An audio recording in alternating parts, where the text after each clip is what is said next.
Assalamualaikum warahmatullahi wabarakatuh. Perkenalkan, nama saya Iksan Eka Putra dengan NPM C1C022-081 sebagai penanya. Sini saya sebagai narasumber, nama saya Alvin Agustino dengan NPM C1C022-008. Jadi di sini kami akan membahas masalah kasus PT Gotoh yang mem-PHK kurang lebih 1.900 karyawannya mulai dari awal tahun hingga sekarang. Baiklah Saudara Alvin, saya ingin menanyai bagaimana kasus tersebut dari PT Gotoh. Sini saya akan menjelaskan kasus dari PT Gotoh, yaitu PT Gotoh Gojek Tokopedia Tbk kembali memberhentikan 600 karyawannya. PHK ini menyusul langkah PHK yang telah dilakukan pada akhir tahun lalu kepada sekitar 1.300 karyawan Gotoh. Juru bicara Gotoh, Posomo Hadiani, mengatakan langkah ini diambil karena perusahaan ingin melakukan pembaharuan strategi bisnis. Langkah-langkah penyesuaian tersebut sayangnya akan mempengaruhi sekitar 600 posisi dalam ekosistem Gotoh, ujarnya dalam keterangan tertulis. Beberapa penyesuaian yang dilakukan untuk memperbarui strategi bisnis yang berdampak pada PHK adalah menghadirkan organisasi yang lebih ramping serta lebih siap untuk menanggapi permintaan pasar.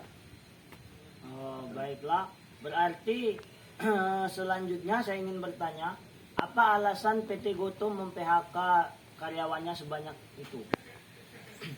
Sini banyak alasan. Yang pertama adalah karena penurunan kinerja. Jika seorang karyawan tidak memenuhi standar kinerja yang ditetapkan oleh perusahaan atau tidak sesuai dengan harapan, perusahaan ini dapat memutuskan hubungan kerja untuk meningkatkan produktivitas. Yang kedua adalah restrukturisasi organisasi. Ketika perusahaan mengalami perubahan dalam struktur organisasi mereka, seperti penggabungan, akuisisi, atau perubahan strategi bisnis, ini dapat mengakibatkan PHK untuk mengakomodasi perubahan tersebut. Yang ketiga, karena kondisi keuangan. Sini jika perusahaan mengalami kesulitan keuangan atau penurunan pendapatan yang signifikan, mereka mungkin harus melakukan PHK sebagai salah satu cara untuk mengurangi biaya operasional mereka. Yang keempat, teknologi atau otomatisasi. Sini perkembangan teknologi atau otomatisasi dalam industri tertentu dapat menggantikan pekerjaan manusia yang dapat menyebabkan pemutasan hubungan kerja.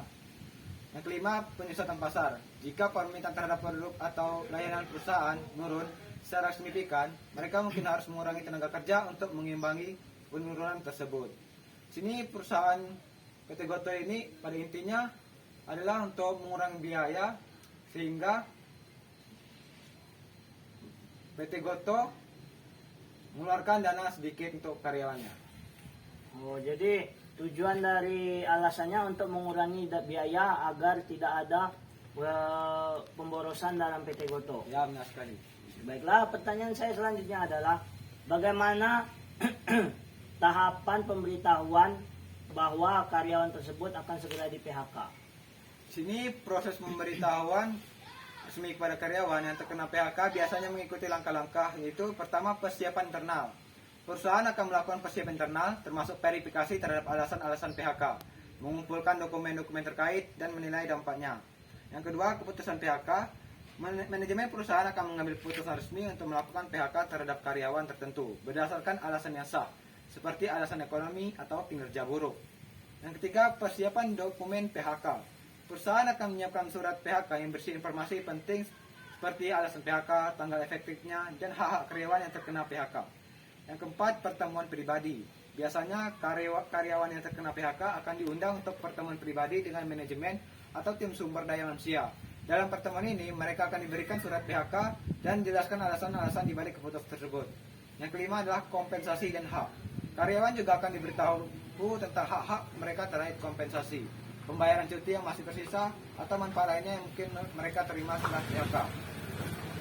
Yang keenam adalah pemberitahuan tertulis. Surat PHK resmi akan diserahkan kepada karyawan dan juga bisa dikirim melalui surat atau email. Yang ketujuh adalah pengumpulan barang pribadi. Yang kedelapan adalah prosedur keluar. Yang kesembilan, konsultasi hukum. Yang kesepuluh adalah tindak lanjut administratif. Proses pemberian pemberitahuan PHK harus dijalankan dengan penuh perhatian dan profesionalisme, dengan menjaga komunikasi yang jelas dan sensitif. Pada karyawan terkena PHK, penting juga untuk mematuhi hukum tenaga kerja yang berlaku dalam proses ini untuk menghindari potensi masalah hukum di masa yang akan mendatang. Jadi proses PHK itu memiliki tahapan dan prosedurnya ya, tidak dengan secara langsung atau melakukan hal-hal yang spontan dari pihak perusahaan untuk mem-PHK karyawannya. Ya, betul sekali. Oke, dari penjelasan tadi saya ingin bertanya kepada saudara Alvin, bagaimana saran Anda untuk perusahaan Goto yang mem-PHK banyak karyawannya itu? Sini ada beberapa saran dari saya, yaitu pertama, adaptasi teknologi. Pastikan perusahaan Anda selalu mengikuti perkembangan teknologi terbaru yang relevan untuk industri Anda. Hal ini dapat membantu meningkatkan efisiensi, produktivitas, dan daya saing. Yang kedua adalah fokus pada pengalaman pelanggan. Prioritaskan pengalaman pelanggan yang luar biasa, dengarkan masukan pelanggan, berkomunikasi dengan mereka secara aktif, dan upayakan untuk memenuhi atau melebihi harapan mereka. Yang ketiga adalah fleksibilitas dan kerja jarak jauh. Yang keempat ada berkelanjutan dan tanggung jawab sosial, yang dimana perusahaan yang peduli pada isu-isu lingkungan dan sosial semakin dihargai oleh pelanggan dan pemangku kepentingan. Pertimbangan untuk mengintegrasi praktik berkelanjutan dan tanggung jawab sosial perusahaan. Yang kelima adalah data driven decision making, yang dimana manfaatkan data untuk mengambil keputusan lebih baik, investasikan dalam analitik data dan pemahaman yang mendalam tentang pelanggan dan pasar Anda. Yang keenam ada pengembangan karyawan. Terus mengembangkan keterampilan dan pengetahuan karyawan Anda. Ini dapat dilakukan melalui pelatihan, pendidikan, dan pengalaman kerja. Yang ketujuh ada keamanan data. Lingkungan data pelanggan dan perusahaan Anda dengan sangat ketat. Keamanan data menjadi semakin penting di era digital. Yang kedelapan ada respon terhadap perubahan. Ingatlah bahwa pasar dan lingkungan bisnis selalu berubah. Perusahaan yang bisa beradaptasi dengan cepat akan lebih sukses. Yang sembilan adalah keterlibatan media sosial. Manfaatkan media sosial untuk memberi interaksi dengan pelanggan dan membangun merek Anda. Jaga reputasi online perusahaan dengan baik. Yang terakhir adalah etika bisnis. Selalu prioritaskan etika dalam setiap keputusan bisnis Anda. Ini akan membantu membangun kepercayaan dan reputasi yang baik. Baiklah, dari pertanyaan yang saya berikan tadi, saya merasa puas atas jawaban yang Anda berikan. Saya ucapkan terima kasih atas waktunya sudah menjawab.